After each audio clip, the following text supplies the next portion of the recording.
ஒரு நல்ல மேய்ப்பன் என்ன தெரியுங்களா செய்வாரு? தன் ஆடுகள் மேய்க்கும் போது ஆட்டோடைய தலையில எண்ணெயை ஊத்துவார். அதை தான் தாவீது தன்னுடைய சங்கீதத்தில் அருமையா சொல்லியிருக்கிறார். என் தலையை எண்ணெயால் அபிஷேகம் பண்ணி.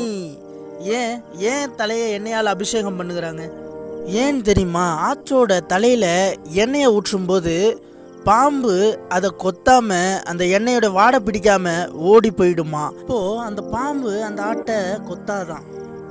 அதே போலதான் ஆண்டவர் நம்ம தலையும் எண்ணெயால் அபிஷேகம் பண்ணியிருக்கிறார். சத்துரு நம்ம உயிரோடு விழுங்கினாலும் அந்த அபிஷேகம் நம்மளை காக்கும். அந்த எண்ணெய் என்னை காக்கும், சுத்திகரிக்கும்.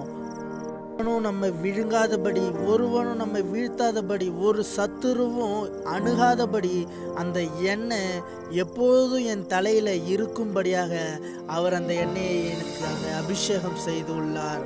ஹல்லேலூயா, ஆமென்.